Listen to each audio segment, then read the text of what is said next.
Hello everyone and welcome to the Bearded Geeks, the weekly grab bag of topics covering movies, comics, video games and TV. My name is Jages, I am the Beard Master. With me today, the marvellous Patrick Brown. I don't know about that, mate. You'd be Captain Marvellous today. Captain Marvellous. Captain Marvellous Patrick Brown.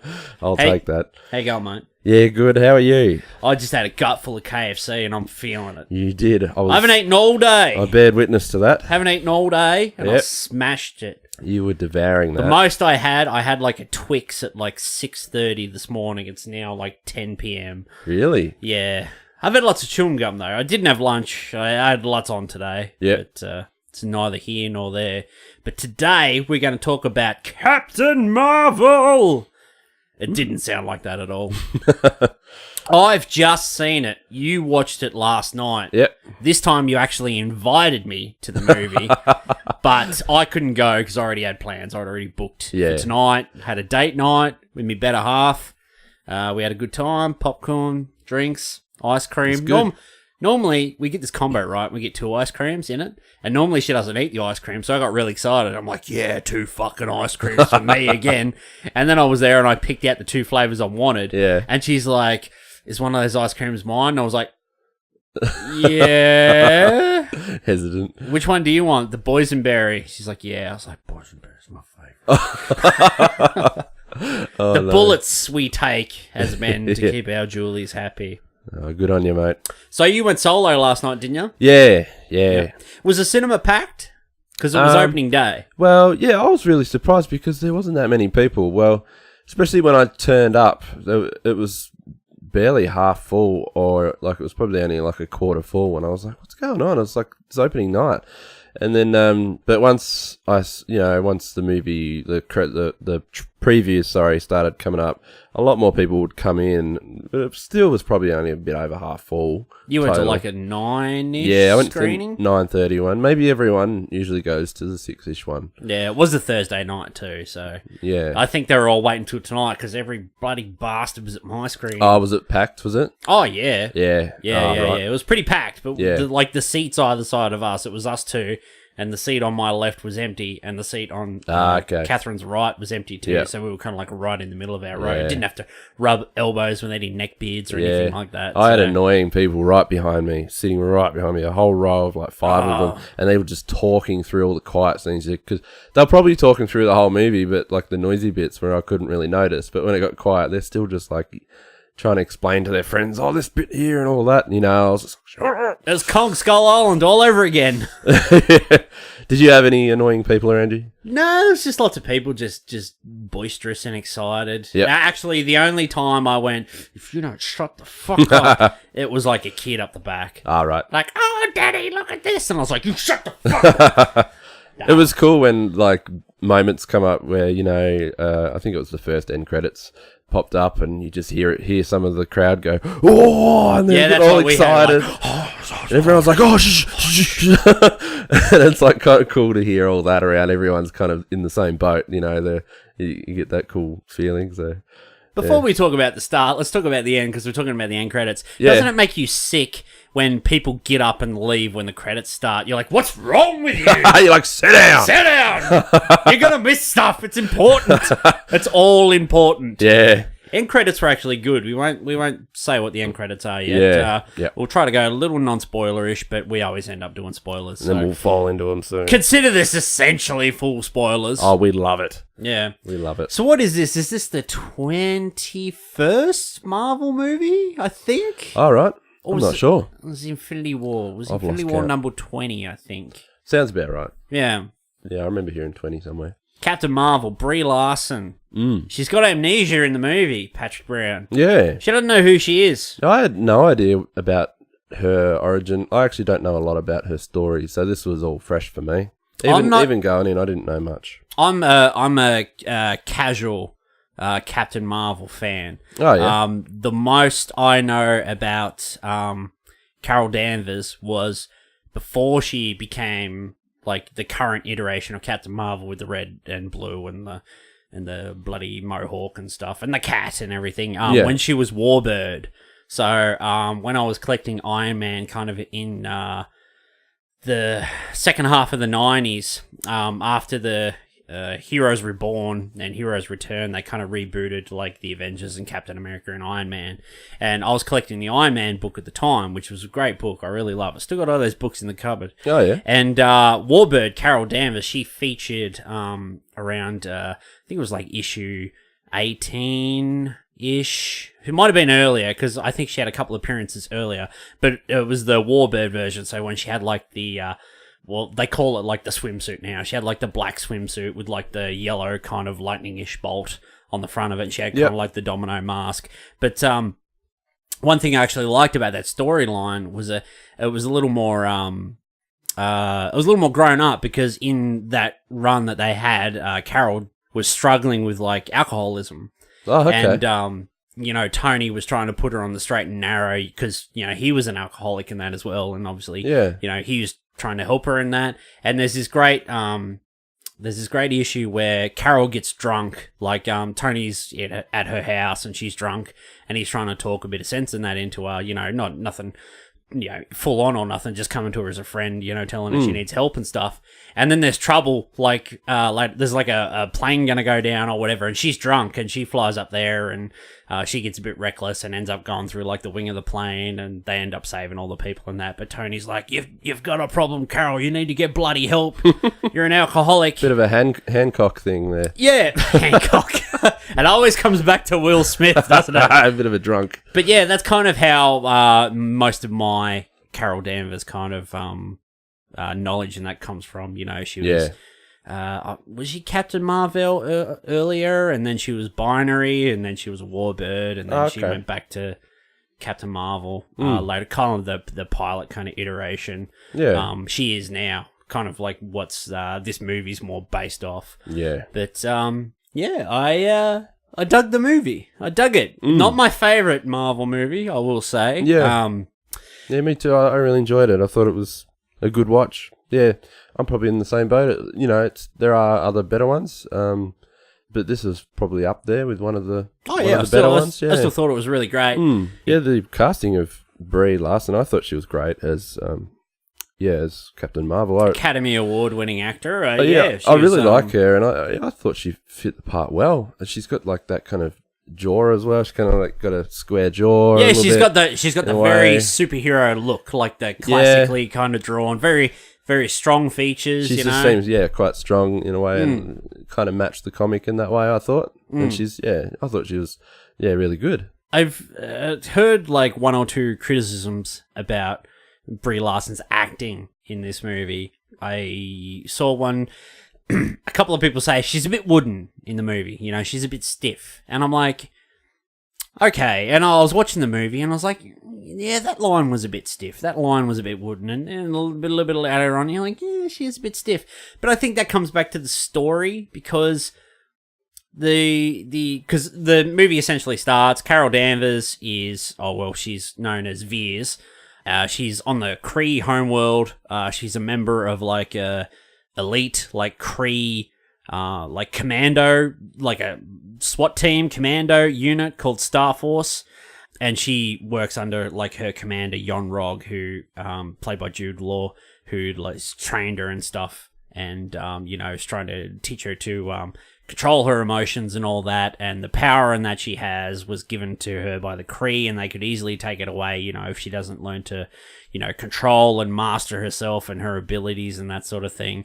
And, she has amnesia at the beginning of the film, so she doesn't know who she is. Like I said, they address her as Veers. She's known as Veers on the Kree homeworld.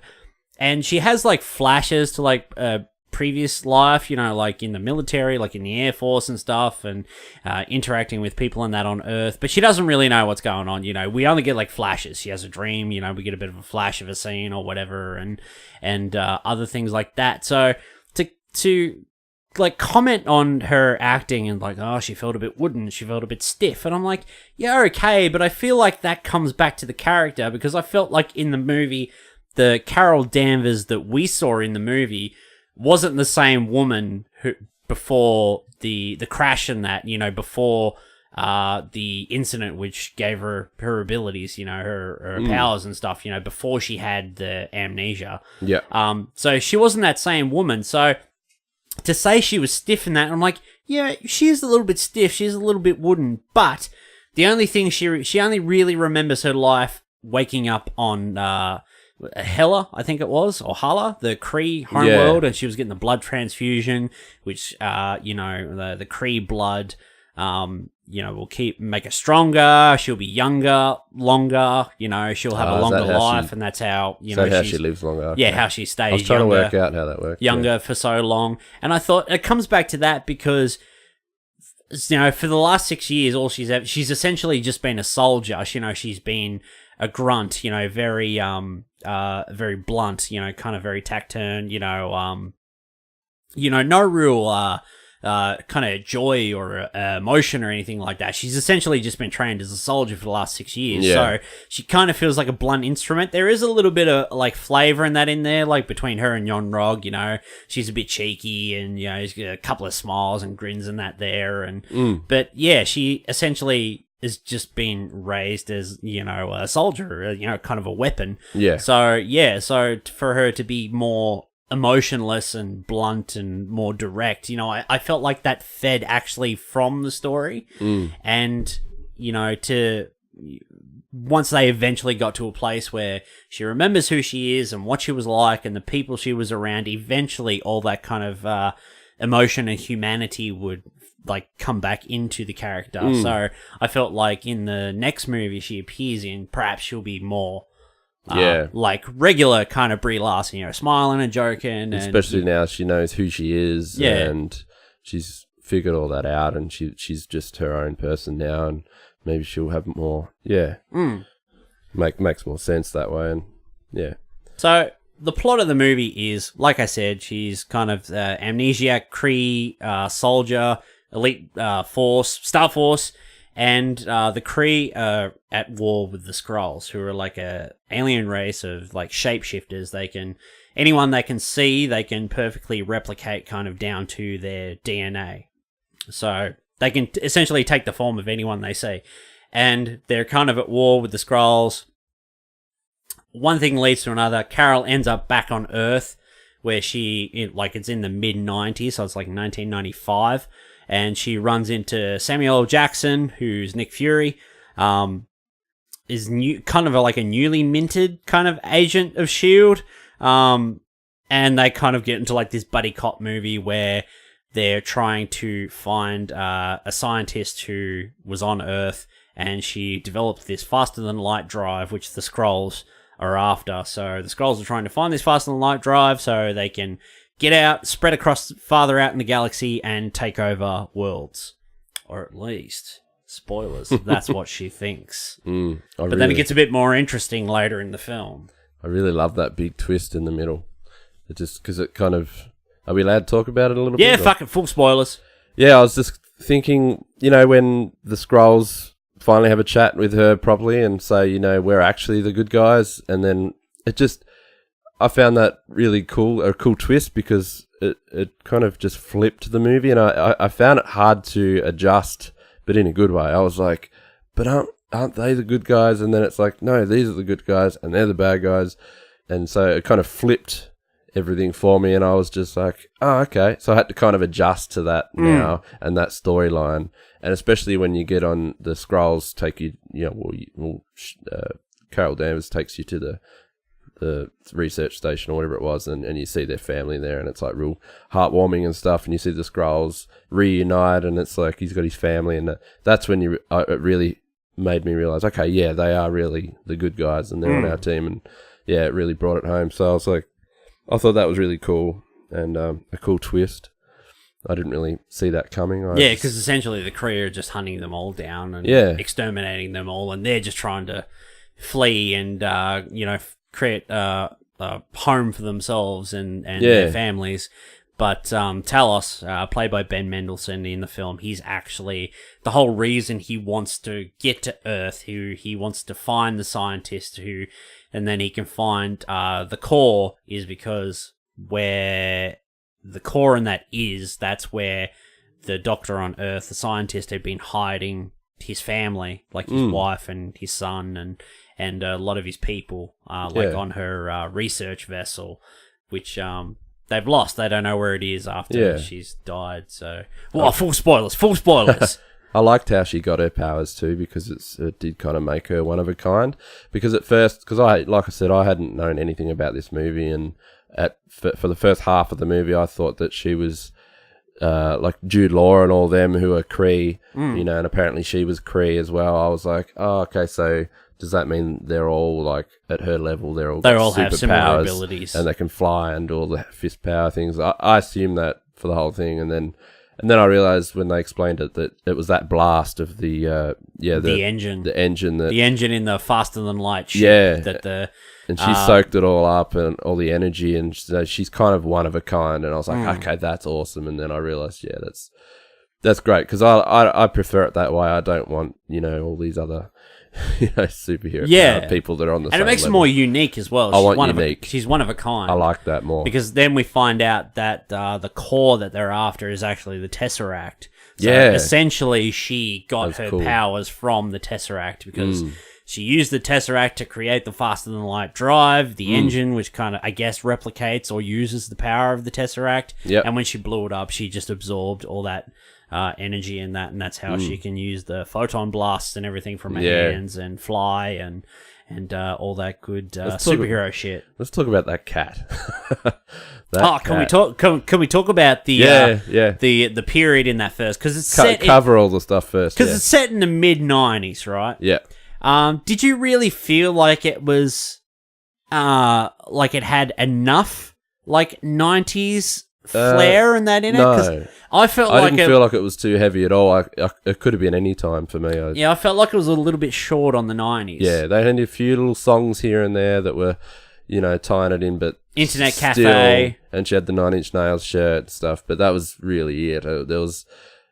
it didn't really, and the Blockbuster video. And we had a few songs, we had Nirvana and No Doubt and a few other songs, like 90s centric kind of songs. But they could have really done like a lot more with that, because think of movies like Guardians of the Galaxy, which had its own theme almost. The whole movie had a theme of that kind of style of music. Well, the entire era. Yeah, the they could have done that with this. Story was built around that tape, kind of that soundtrack. Like that wasn't just like Suicide Squad. Like, hey, let's just make a cool soundtrack to go. Yeah, don't make all it forced, of those songs were built into the script. There was a reason for all of those songs. It's almost a little bit of a missed opportunity doing like a 90s vibe with this, because I don't, they're not going to really explore that again. They're not going to come back to the 90s in any way, really, because they're just going to continue now with she's back and it's current time. And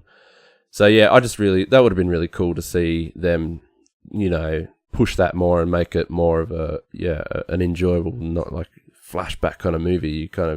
You get into it more. I reckon we've all lived through the 90s. Most people that have watched the movie would have really loved that. So I reckon that's a bit of a missed opportunity. What did you think of the look of the film? Because so many Marvel films, like for a long time, all the Marvel movies kind of had like the same color palette, kind of that dullish, grey, kind of some washed out colors. Like costumes and that are still colorful, but they don't really pop like a comic book. They kind of have that realistic kind of washed out color palette. It's only in the last couple of years, in the last phase and that, where the Marvel films have gotten more kind of experimental, and the directors have had a little more free reign to, put some color in it, like the Guardians of the Galaxy films and Thor Ragnarok, like especially. Yep.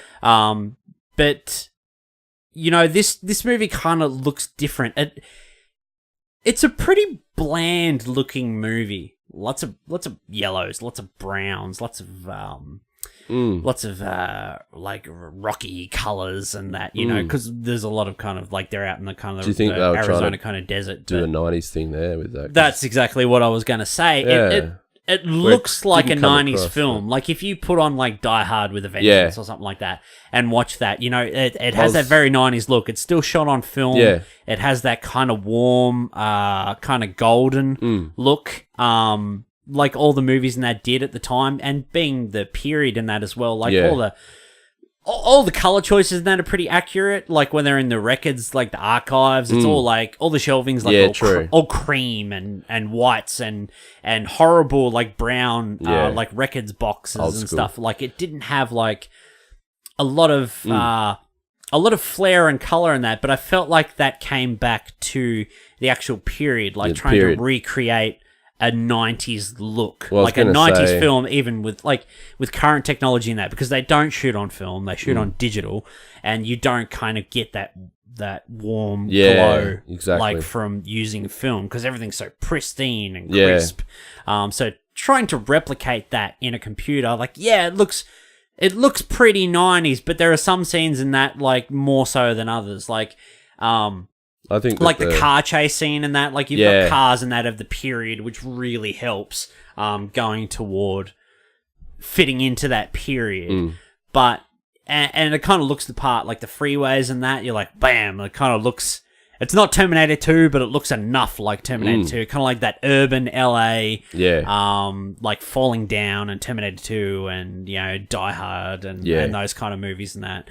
But yeah, like it felt like it was like not fully, like it was on its way, but it wasn't like fully there. You know what I mean? Like the look in that, it looked enough like the 90s. Yeah, you beat me to it. I was going to say about the car chase scene. I thought that felt like a very 90s filmed car chase. Yeah, like on the above rail. Like you said, if you'd seen a movie like Judgment Day and stuff like that, with their car chases are real kind of, you know, spinning around the corner sideways and clashing in the side of cars and stuff, like, and the cars were real kind of old. Yeah, I thought that was really cool. It felt real 90s that way. Yeah, and the T2, kind of like the T2 look, it's very bland. It's very LA. It's a lot of concrete and creams and browns and all those kind of like faded, muted colors, and like it looked pretty good in this. Like it still looked very digital and stuff, but you know, for what they achieved, I thought they got the point across well enough. Yeah, it was cool. What about that bloody de-aging CG? Yeah, Samuel L. Jackson. Like I just forgot. I know, me too. I was like, this is amazing.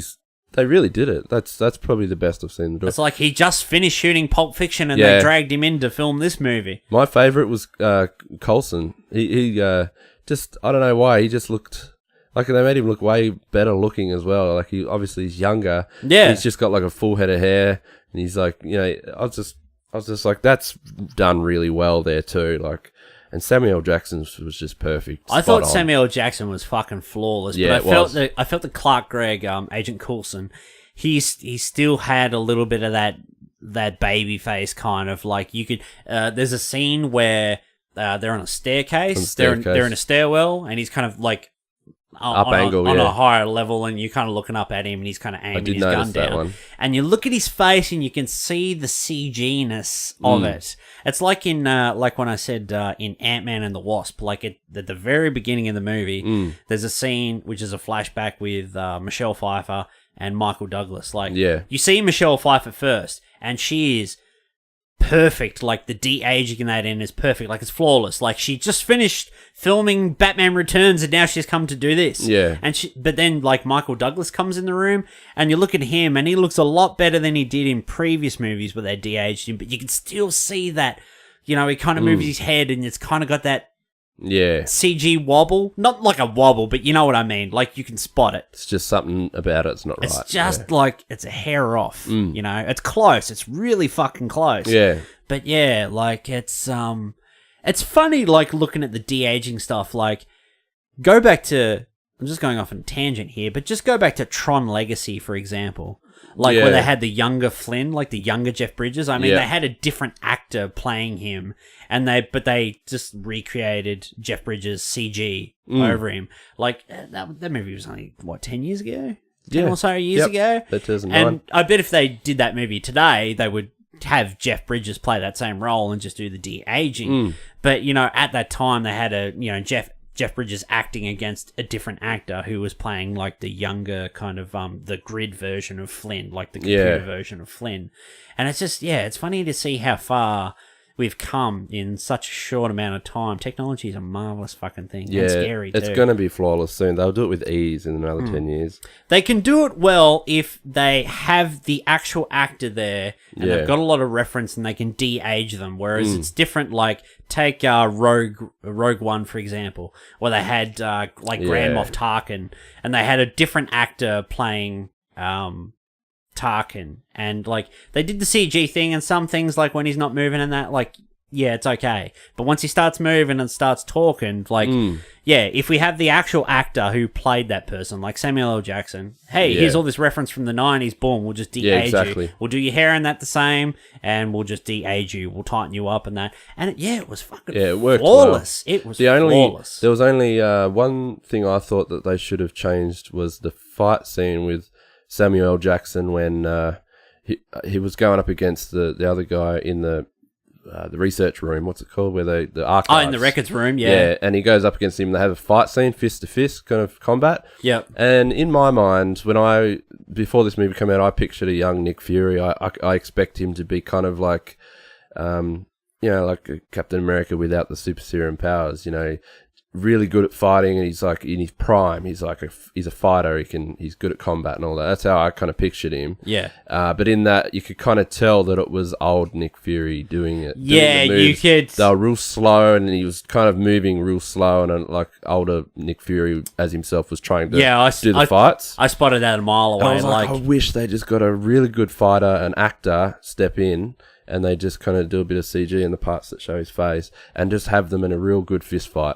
And that I would have been really happy with that. Yeah, I noticed that too. There's a scene where he goes to throw a punch, but he blocks him. Like Sam Jackson goes to throw a punch, and you're like, "Oh, that's slow. That's definitely 70-year-old Sam Jackson, like throwing that punch." He's trying to do his own stunts there. Yeah, you can see it. Like that kind of takes you out of it. Like for the average film goer and that, not so much. But for us who kind of know what to look for and stuff in these movies. I just think it would have really made him look like a really great. Like the reason why he's like Nick Fury and he's as he is now, and he's like earned his ranks, and he's like really good. I would have loved to see a really good fight there. Just one, even if it was just that little fight. Then, I thought the best impact in the movie is like where Nick goes to punch him, and he's kind of like, he's blocked him, and he kind of like tries to pull his arm in, but he's a Skrull, and obviously he's got like super strength or whatever. And then he kind of grabs him and throws him up in the air. Yeah. And he fucking knees him, and he like knees him into the fucking case or whatever. Yeah, that was great. Fuck, that was awesome. Yeah. Yeah. There was also another bit with Samuel Jackson trying to run up the archives hallway, and he's like, you could tell it was 70-year-old Samuel Jackson trying to run. He's like running like an old man. But he's like doing his old man jog. He runs like Harrison Ford. Yeah. He wasn't running like a young man. I'm going to be a little bit controversial here, but this is just my opinion. I felt like all the fights in this movie, aside from that one knee where he kneed him into the fucking case and he slid down, all the fights were very unmemorable. Like, true, I couldn't tell you what happened in any like fight scene in this movie. I thought they were very they weren't real standout in that. Like some of the I think the best fight scene in the movie was toward the beginning of the film, where she's in the Skrull ship and she's got like the big like the cylinders over her hands. Yeah, that was and cool. Then there's like a distant shot like down the hall, and you can kind of see the hall entrance where it kind of T-junctions off, and you see her at the end, and she's doing like spin kicks and shit, and like blocking and doing all that kind of stuff, and you can actually see it. Like you get a couple of seconds of her doing that at a distance, and I thought that looked great. I actually thought that was the best, probably the best fight scene in the movie, even though it's not terribly memorable, but for this film, it was the most memorable fight scene. And cool touches like how she had her hands were bound by those big cylinder steel things. That was really cool, and they're kind of like getting all hot and red. But I thought the cool touch to that was how she pretty much like charged them up enough, and they were like rockets and shot them off to the thing. I thought, that's pretty cool touch there. Yeah, she couldn't use a photon blast, and you get like a big chalk of smoke come out at the end, and I thought, that's pretty cool. And, if we're talking about faults a little bit, I'll just mention a couple that I thought... I didn't actually really have many through the entire movie. My only faults were probably... They missed a few great moments that would have been real cool, touching moments, which you're kind of hanging out for at certain parts. Like, for instance, where Carol Danvers has apparently died in the crash, and her best friend thought she's been dead for years, right? So that chick, just thought she was dead, and then I just thought she's just turned up 6 years later, and there's Carol Danvers standing there right behind her, and I thought, oh, here's a good moment, because but she turns around and it's just like nothing's happened. Like they just start talking and stuff. They really could have just had a really good impactful moment there. Where she just like broke down had some and tears cried and just take your time in that moment. Take like at least 2 minutes or so with them just standing there looking at each other, and she's like crying, and then they just have a big hug, no talking or anything or whatever, and then they just start trying to, catch up about it. I thought that was a missed bit there, and also, you're right. Oh, no, you're right. Just while you're talking about, Lashana Lynch is the actor's name. Okay. She plays Maria. Rambo, yeah, that's right, Maria. Carol's best friend. Yeah. And I understand what you're saying there, like that part where they first meet, like after right 6 years. After 6 years, she thought her best friend was dead, and but then they cut a little bit later on when they're actually talking about it. And like, which I thought was the most emotional scene in the movie, and I really felt like she was kind of like the most emotional kind of linchpin in the movie. Lashana Lynch, is the scene where they're sitting at the table and she's like, it's been 6 years. How do you feel when your best friend went on like a top secret mission and she died? She never came back. How do you deal with that? Yeah. And because you're in the military, in the Air Force, and the mission was so top secret that you can't even talk about it, so you can't even like recognize who she actually was, and like it never happened at all. And she's like, "Do you know what that's like?" And she's kind of like breaking down, and she's beginning to cry, and you're like, "Fuck!" Like this is that was good. Yeah, that was probably the most kind of emotionally grabbing moment of the film. Definitely. And there was only two other little moments I thought were missed as well when Maria, is it Maria? Maria. Yeah, her and her daughter are there, and then there's an alien standing in the hallway, green alien dude, and I thought, where's the reaction there? You've just seen an alien. There's an alien right there talking to you like it's never happened, but it was just ignored as well. It was only just a little bit of shock there, but not much. But I thought that would have been a great moment for just like a whole, like take your time with it and just have a holy hell, what the hell is this? And just like, you weren't shitting me like there are green aliens, like have a moment there to let her react and like show some reaction or something. But it was really kind of just shadowed over, and they're just all talking together like they've known each other for a few more minutes than that. It was, and then they look at and the daughter as well was another one. I thought that if anything, that would have been where you'd get the most reaction from a little kid seeing something like that right there. And she got to see it change from her mother to an alien, which is even freakier. And it was a minimal reaction. It was very small, and then that was just forgotten. They played it off for comedy, that scene, like exactly, when he changes back and he's like, he kind of shrugs. He's like, exactly, whatever, sorry. And then it was, he's like, we're good guys, actually. Don't worry. Like, so. Yeah. And I was like, could have done a bit more there, but that's fine. That's about all I had with the whole movie. Really. See, just be talking about, nitpicks or whatever. I don't really have anything too negative to say about the film. We'll talk about the negatives first. And we'll talk about what we liked about the movie. I felt like the pacing. So, like, I really liked the first act. And then we got to the middle of the film, and we got to Louisiana, and it kind of slowed right down. And I was like, you know what? Somebody mentioned on Facebook today, somebody who'd seen it, and somebody talked about the pacing in the movie. Yeah. And I was like, okay, I'll keep an eye out for that as well. So, it got to the middle movie, and yes, it did slow right down. It slowed right down in the movie. And I didn't really have a problem with it, because there was enough going on in these scenes where we're learning all these new things, especially because it's at that time we find out that the Skrulls aren't actually the bad guys. They just want to live in peace. They want to escape from the Kree. And then we find out after that, the Talos, who's meant to be the main bad guy of the movie, actually has his own family who he's trying to find. It's a great emotional moment. And I really felt like Ben Mendelsohn in that scene, like we did get some comedy in that, but then we learnt a lot about, it kind of wasn't like slow right down, everyone can have a breather for 10 or 15 minutes and then we'll ramp back up into the action. like in Avengers Age of Ultron, like after they have the big fight with Ultron on the freeway and they like lose vision or whatever, and then they all go to Hawkeye's farm where his family and that is. Oh, and then yeah. Tony has the scene where he's trying to fix the fucking tractor, and him and Cap are out chopping wood and shit and talking about all that stuff they talk about. You know, I don't feel it was as bad as that. Like, the slowdown in that movie. Like, it's okay now when I watch it, but at the time, you know, it was like, I feel that there was more in this that I learned. You know, it probably went on for maybe a couple of minutes, 5 minutes longer than it should have. Oh, yeah. But I felt there was enough in there where I was still invested that I wasn't going like, you know, come on, get on with it, you know, get back to it, you know, get back to the story, ramp it back up or whatever, you know. I didn't feel like that at all. I felt like there was enough in there. I'm learning enough.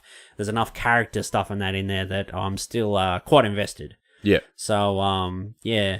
My other kind of nitpick that I'd have is that Carol herself, the movie's kind of all over the place. You know, she's amnesiac, kind of Jason Bourne, and then she gets back to Earth, and then it's kind of like a fish out of water, but kind of not really, because this is the kind of planet you're from, and then it's a buddy cop thing with her and Sam Jackson, and then it slows down in Louisiana, and it's kind of an emotional thing. Oh, well, they're at the research thing first, and it's kind of, still more of a buddy cop thing, a bit more jokey and a bit more lighter, and then it kind of moves into that.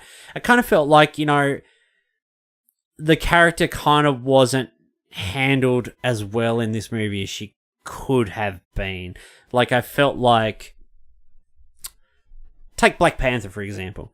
In Civil War, he was a secondary character in that movie. But he was already introduced. We learned enough about that character in that movie. He wasn't even the main character. He was one of the secondary characters in that movie. But we learned who Black Panther was. We learned where he was from. We learned about his father.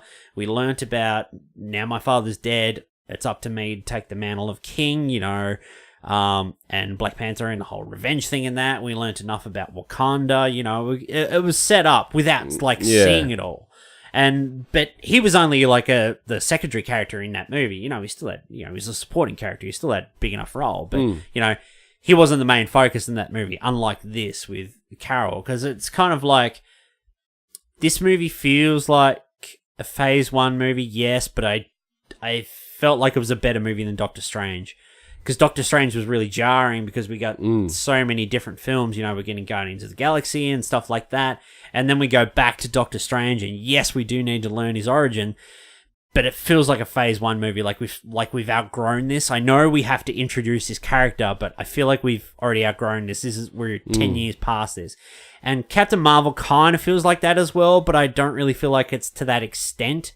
It's more kind of like half of the toe in that Phase 1 water, if you know what I mean. Yeah. But then also, this is post-Infinity War, so this has got to be a setup for Endgame as well. Yeah. And we're kind of getting to the end of, you know, this current phase or whatever, and, you know, we're kind of maybe steering it in a new direction, and, you know, there's kind of like, there's a lot of plates in the air, you know, kind of thing. There's spinning a lot of plates in this movie. And I didn't really feel like it kind of capitalized on any or all of it fully, you know? Yeah. It was kind of like, there are 5 different things we have to address in this movie instead of just one, you know? So, like, we've got to get to this. We've got to make time for this. We've got to make time for Endgame, and then we're kind of going to do the Phase 1 origin story. But then this is the first female-led superhero movie, so we have to, you know, make it make sure we treat it right, and, you know, we get what we want on the screen, you know, out to the public, you know, because this is going to be a very important film. A lot of people are going to see this, so, you know, there's kind of a lot of plates spinning at once. Yeah, and I don't really feel like it kind of capitalized on all of them as well as it could have. But then this movie was a really big ask as well. And Captain Marvel's not like, here's Scarlet Witch the movie, you know, she's not like a secondary character. She's a very, very strong female character, very important character in the Marvel universe, you know. She carries a lot of weight and that behind her, you know, especially with the run she's had kind of in the last 10 or 12 years, like in the books. So there was kind of like a lot of a lot of anticipation to see if we got that strong, powerful, independent, like female character. Because she's supposed to be one of the most powerful superheroes, isn't she? She is the most powerful. Yep. Because she's like Marvel's Superman, isn't she? Really? Because she can fly and she can do all that kind of stuff. In a way, yeah. Similar powers and Marvel stuff. kind of have their own Superman. He's called Sentry. He's actually really cool. He's gets his powers from... He has the powers of like 1,000 exploding suns or something like that. His power was described as. But yeah, I'd actually like to see Sentry in the MCU. I've never heard of him. How come he's not... He's only a pretty recent deal? character. He's only like from the last probably 15 years. Oh, okay. 16, 17 years probably. Yeah. Yeah. Huh. Never heard of him, yeah. I was thinking today, Patrick Brown, because I texted you this morning. I'm like, hey man, I'm going to go see Captain Marvel tonight. Let's do a Captain Marvel show over the weekend. I want you to come in and have a chat about it. Yeah, sure, mate. No worries. Bloody good movie. We find out all this stuff about Nick Fury. You got any theories about the movie? And I was like, the only theories I have are about the cat. Yeah. Because I want to know... I was trying to get that out of you. I was like, you got any theories about how he loses his eye? I really wanted to know what you thought about, like, how do you think he loses his eye? And, because I already knew. And yeah, I was trying to get that out of you. But, the only theories I had were about the cat, because I was at work this morning and I was thinking about it and I'm like, right, this movie's set in the 90s. The cat's in the 90s. In the book, well, this is massive spoilers. So if you don't want to know anything about this, then turn off now. The cat's actually an alien. The cat's not a cat. It's an alien race called the Flurkins. How does it look like a cat, though? This alien race just happens to look like cats, just like the Kree happen to look like humans. Okay, yeah. Yeah, cool. So that's how you justify that. But yeah, the Flurkins in the book, the cat has a lot of tentacles and shit that comes out of its mouth. I think it like spits acid and shit. The cat actually has like human level intelligence. And I actually picked that up in this movie. I'll just say real quick. In the moments in the ship, what is it, research station thing in space? Yeah. And the cat, like, the first time Samuel Jackson holds it up and it eats the enemies or it grabs them and smashes them around with its tentacles, and it's the first time you see it, and you're like, holy crap. I thought, oh, that's cool, it's taking down the bad guys, but then the second time he holds it up, it doesn't, and it's like, because it's smart enough, it's like, no, they're not the enemy, because the guy was actually a Skrull imitating. That's exactly and right. The cat knew that. The cat knew that, and it was like smart enough to not attack. It's like, and it was funny because they got across like the cat's intelligence in the movie, because there's a scene where they're in the research station, her and Samuel L. Jackson going down the hallway, and then the cat comes out. You've seen it in like the trailers and that, and Samuel L. Jackson's there like, oh, who's a good kitty and whatever, you're such a cutie and all this stuff. And then they go and do whatever, and they end up splitting up, and then Carol's she gets on she bloody hotwires the phone, and she calls yon-rogg like on the ship, and she's talking to him, and then you see down the end of the hallway out of focus, you see the cat come into frame and like start walking down the hall out of focus. So it kind of gives you like hints at like the cat's kind of because any other movie, if it was just a cat, they wouldn't have put shit like that in there. So when you see stuff, because like we've seen a billion fucking movies, and if there's a cat in a scene, it'll be in one scene or whatever. There would never ever be a scene where someone's on the phone and the cat is out of frame and just happens to walk into this hallway where there's nothing else like walking in your direction. So you're just like, you pick up on that sort of stuff. You're like, there's something going on here with this cat. And but yeah, like all the theories I had today, because like I hadn't seen it, I didn't know if they were going to actually go with that angle where the cat was actually an alien race, or it's just going to be a regular race, regular cat. So I was like, the movie's set in the 90s. If the cat's just a regular cat, the cat's not going to be alive around the time of Infinity War, like in the modern day. So we're not going to see the cat. But if the cat's an alien, it'll live longer up to that point. Unless it is just a regular cat, maybe it gets a transfer of Kree blood as well. That's why it can live that long. And then I was like, did the cat survive the snap?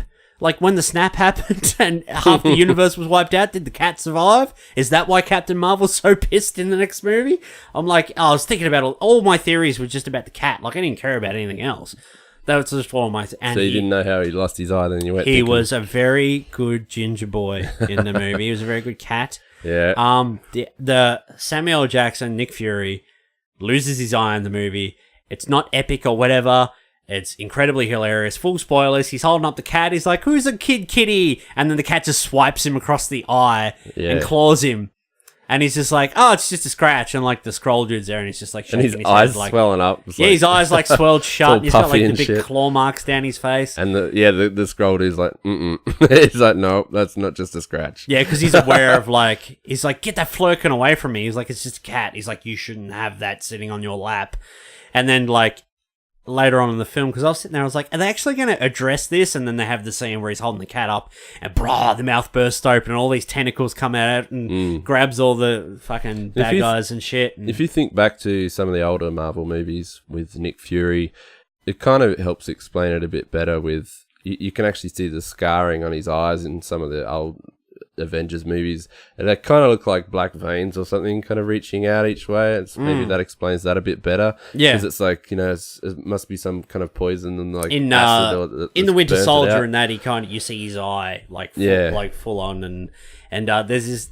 It just made me remember back to earlier in the MCU. There's a scene where Nick Fury has a line like, he's like, the last person I trusted, the last time I trusted a person, I lost an eye, or whatever, and it's just like, the last time I trusted someone, I think it was. We all thought, I think we talked about it once. I think you said that you thought, because he said that line, he last time he trusted someone, that you thought it was going to be like he thought he trusted Carol, but she was really a Skrull and then transformed and then got stabbed in the eye or something like that. Yeah, something like that. And that's why he like doesn't trust anyone now, like, or something like that. I think that's what we said like once before. Yeah, there's a scene in the movie in the records room where he's fighting Talos, who's actually disguised as like Ben Mendelsohn, so he doesn't have to, and he's got the glasses and that, and like Sam Jackson's laying on the ground. He's like, oh, I don't actually need to wear these; they're just for the look. And it's just like, he says something like eye related. Yeah, they complete the look or whatever, and then like, he says something like eye related or vision related. I'm like, oh, this is it. This is how he's going to lose his eye. Yeah. And then she comes out and she blasts him with the bloody photon blasts and stuff. Yeah. And it's funny how they also teased the eye, like losing his eye in the car crash as well. And they're like, oh, how's your eye? And he's like bleeding from his eye. And you're like, oh, did he lose it there? Yeah, it's all bloodshot and stuff. I'm like, well, this is it. It's funny. It reminded me of like in Hot Tub Time Machine, where in the movie, they're all waiting for that guy to lose his arm or something. Oh, where he's doing like the ice sculptures with the chainsaw. This is how it's going to happen. And they're all sitting back basically about to eat some popcorn and watch. Yeah. And it reminded me of that, like, you know, you're just like, oh, this is it? But no, it didn't happen there. But no, it was pretty cool. I'm happy with the way he lost his eye. I don't mind. Yeah, I actually really liked it. I thought it was funny. Yeah, because they teased it like twice before in the movie, like toward the beginning and then in the middle and then right at the end of the movie. I mean, it's an alien. What's cooler than that? Yeah. Alien took his eye. So. It was actually very cool. Shall we talk about the first post-credit sequence? Yes. The post-credit sequence, not the end credit sequence, the post-credits, is we go back to the Avengers compound. The Avengers. And we see Fury's souped up beeper that he used at the end of Infinity War to send the message to Captain Marvel. It's locked up in this chamber and that. And then we've got Cap and we've got Scarlet Witch and Bruce Banner and we got Rhodey. And where everyone in the cinema went, oh! Everyone's there and they're like, what's this thing? They're like, the battery's just run out. We'll get it going again and get the message sending. And they're like, we don't know who this is being sent to or whatever. And they've got like all the counters and that. They're watching all the screens, like all the dead. Like the counter just keeps got 17 million, 18 million. And she's like, Nick Fury knew what this was for. He was sending a message. He was sending a message. So get it going again. They're like, we don't know who it is. And then we're like, well, we're going to find out who. And then she turns around and Captain Marvel's right there. And she's like, where's Fury? Yeah. Boom. And then it just ends. In that scene, cool. Like, I don't know. How'd she get in there? She would have had to blast her way into the Avengers facility.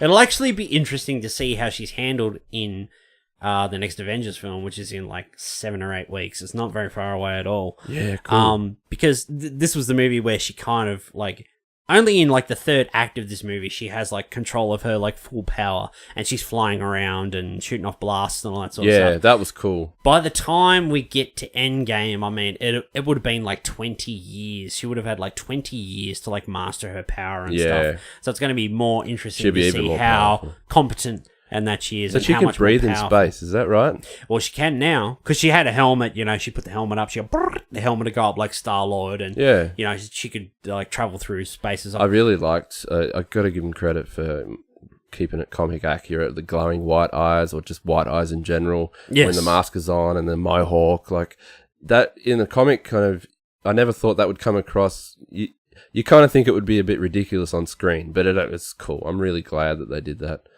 you know. I thought it was so good how they just figured out a way to get helmetless and helmet Carol in the movie.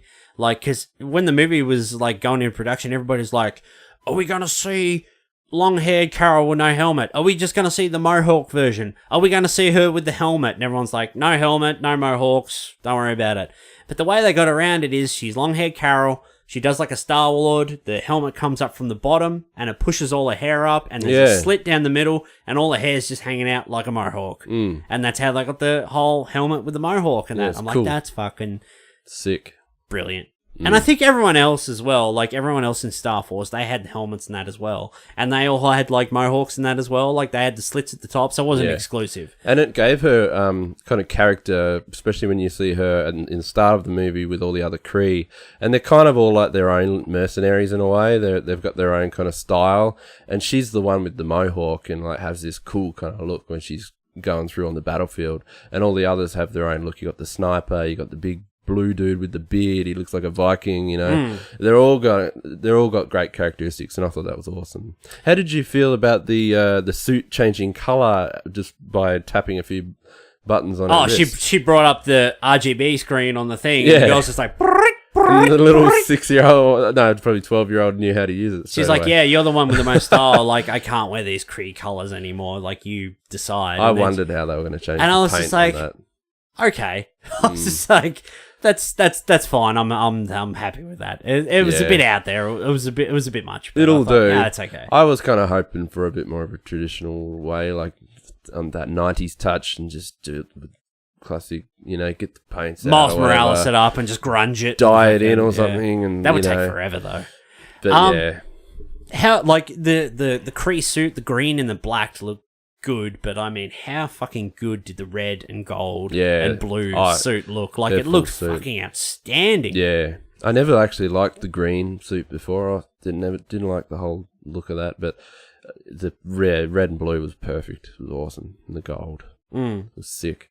We had before I get to the end, because I want to talk about the end of the film, we had a few returning characters, because this is a prequel to some of the other movies. So we had Korath from the first Guardians of the Galaxy. He was a member of Star Force, and we also had Ronan, the Accuser. He was in cool it, to see them again. and that he was pretty boss in that as well. The Accusers just come in and they're just like, fuck it, just bomb everything. That's what they do.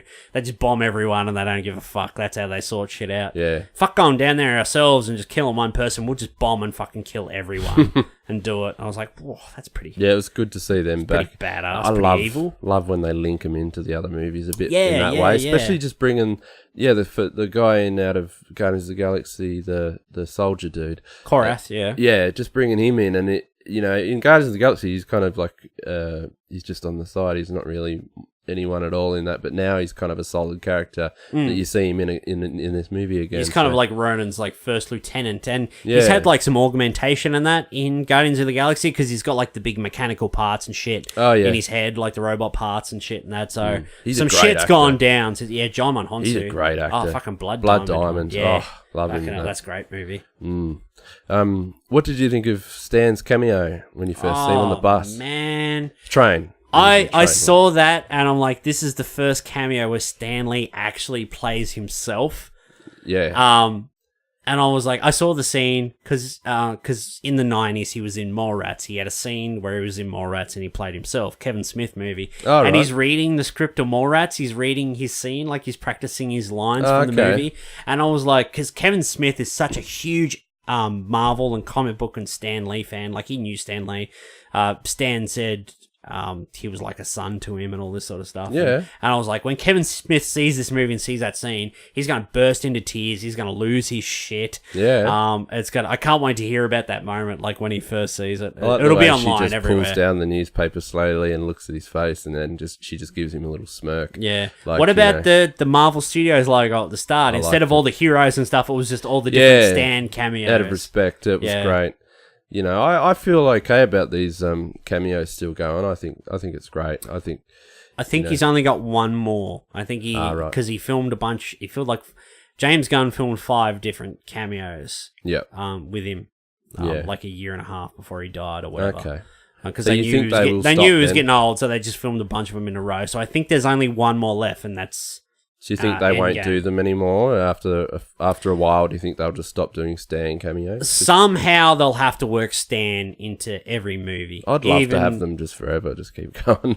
To be honest, even with there was one I can't remember what it was, program or game or whatever I was playing, but there's a Stan cameo, but he's just like a poster on a building as someone's swinging past or whatever. I can't remember what it was, but Stan has to be in each movie in some capacity. Yeah. The last real thing I want to touch on is more of a character moment, because through the kind of entire movie, especially at the beginning, Carol, she has the bad dreams and stuff. She's having flashbacks of memories and stuff, and she wakes up during the night.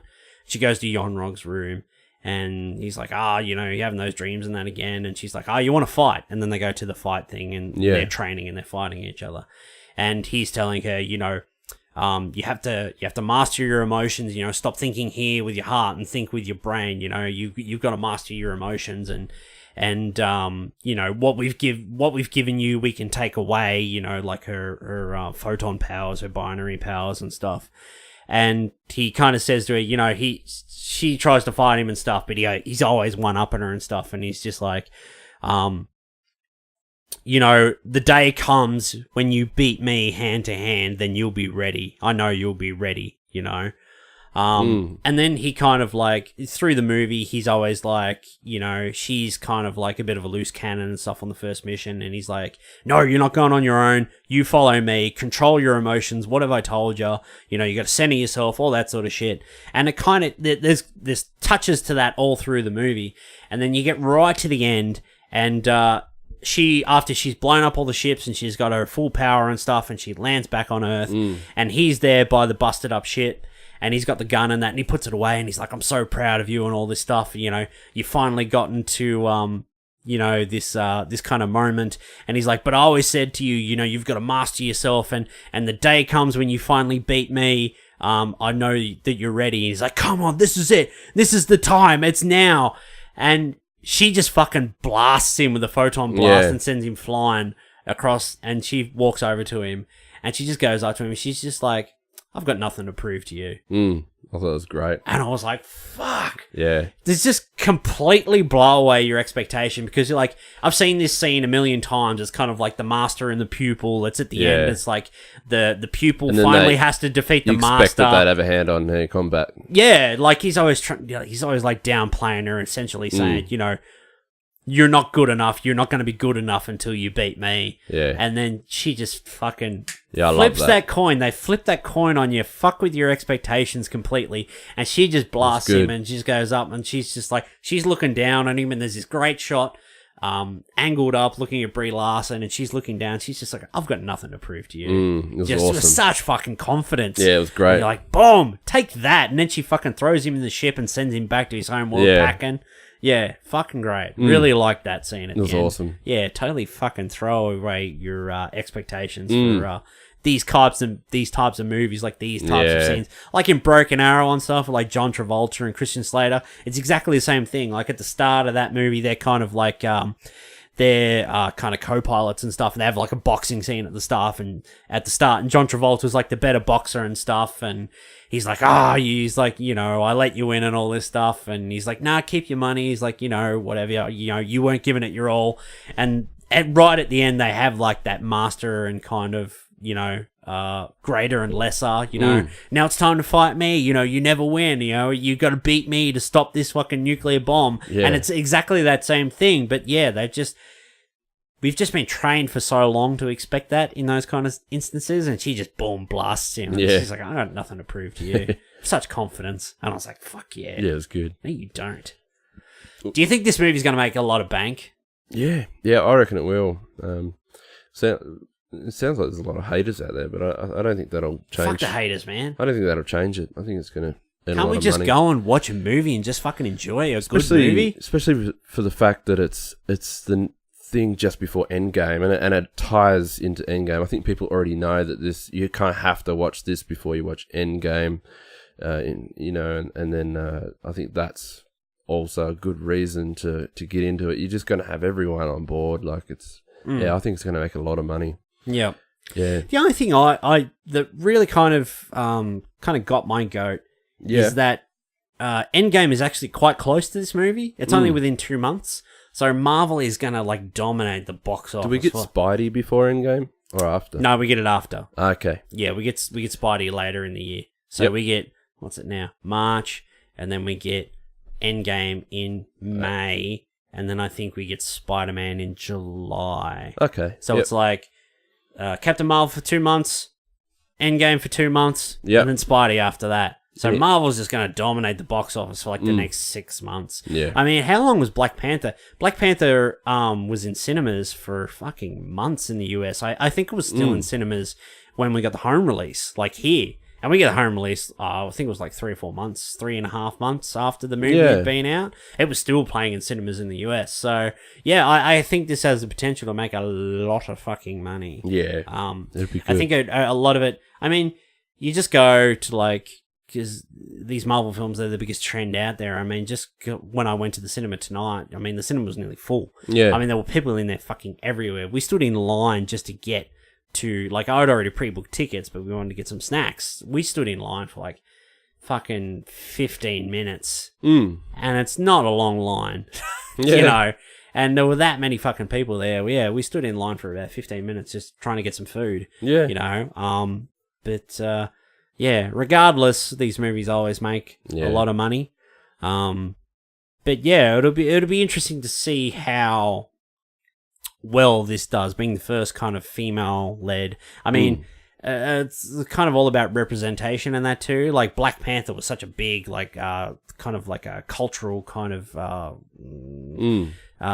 moment and that as well. You know, like you had like a group of people who kind of never really see themselves it was represented. An important movie to and a lot of people. they all turned out in droves. You know, you know, like the Black and African American community and stuff, and that turning out in droves to, you know, see themselves represented on the big screen. And now we've got like a real powerful fucking tough woman like leading in her first like female led solo Marvel movie and that. So it'd be interesting to see how Captain Marvel will do, and then to like maybe, well, not that we'd compare them, but just you know, like, because they're kind of their own beasts, but in a similar way. You know, they're about representation and that as well. You know, one for Black people, African American, and that, and then women in that as well. Yeah, fucking great. Yeah, it's awesome. I enjoyed the movie. Not my favorite Marvel movie. It's fucking great. I always buy them all. Like, I buy them all on 4K the day they come out. I get them. I mean, when we did our Infinity War show last year, our 50th episode, I gave it a 3 out of 5. I watched it once. I went to the cinema and watched it another 2 times with 2 different people who I hadn't been with. My girlfriend's sister who hadn't seen it, and I said, I'll take you. So I can have an excuse to go. And then my brother was in town. He's like, let's go see Infinity War. I was like, fuck yeah, let's go. And I saw it 3 times, and then I bought it on 4K, and I can't tell you how many times I've watched it. It's gone from a 3-star film to a 5-star film for me now. That's still one of my top favorites, Infinity War. Yeah, it's up there with great. Spidey as well. Spidey's probably my Homecoming. Homecoming's probably my favorite, one of my top favorites. I can't really tell you which one's number 1 for me. I'd have to sit and think about it for a while, but I'm really looking forward to the home release of Into the Spider-Verse. Oh yeah, 4K. Yeah, we should do a 4K night, like when I get that, come around and I can watch that in 4K. That'd be a good watch. Yeah, awesome. Patrick Brown, would you recommend Captain Marvel? Yes, I would. I reckon everyone should go check it out. What would you give it out of 5, buddy? Out of 5. Okay. I'd give it a 4 out of 5. Yep. Solid 4 out of 5. Definitely recommend this movie. Love the 90s aesthetic. I would have liked to see it a little bit more 90s. It felt a little jarred, a little disjointed at places. And some things felt a little bit weird, like the scene where she goes into the Supreme Intelligence and then like Nirvana and that's playing. She's like, oh, you've got this jacket you're starting to remember, and the music's a good touch. And you're like, They could have played on the grunge rock a bit more, because that's, if you think of the 90s, usually that's what you think of is the grunge rock. That's probably the most overpowering aspect of the 90s. Well, she definitely had the grunge look, and then she got rid of the flannel, and then I was like, keep the flannel on, it's way better. Yeah, like with the motorbike and that. Yeah, they could have done a bit more. At this stage, I'd probably give it a 3.5 out of 5. Yep. I give it a 3.5 out of 5. That'll probably change though, because I've literally only seen it 2 hours ago. But yeah, let me stew on it for a while and watch it again. But yeah, definitely recommend it. Yeah, go see it as if you're not gonna. Yeah, it's worth a watch. Especially for that last credits scene. Oh yeah, forgot to mention that one. It was just cool. Just the cat. Yeah, it was great. During the movie, Goose eats the Tesseract. He swallows it and keeps it safe. And then at the end, it just shows Nick Fury's desk. And then we have a CG cat jump up on the desk and like start hacking like he's going to cough up a hairball. And then he eventually just tentacles come out. Not tentacles. And then the Tesseract just pops out and rolls over. Yeah. And it's just like got drool and shit. Then it just starts licking its fingers. Like and then it just starts washing itself. And that's just pretty cool scene. That's the end. Yeah. It's quite good. Classic end credit scene. Just classic end credit scene, yeah. Simple, just not much to it. Because they know a lot of people aren't going to hang around for the end credits. The post credits, they can put the important stuff in now. Used to be it was the other way around. The very end credits was the most important stuff. Now it's the post. Yeah. So, because people don't want to wait. Yeah. People are busting to go to the loo. It's like just the end credits usually just a little bonus. Nothing important. Yeah. Yeah. That's good. Captain Marvel, definitely go see it. Get on it. Thanks for coming in, mate. Yeah, no worries, mate. Coming in for a late night podcast. Yeah, no, it's been good. No worries. Let's wrap it up. I am going to go to bed because it's really late. Me too. Thanks, everyone. We'll see you next week on the Bearded Geeks. Hey!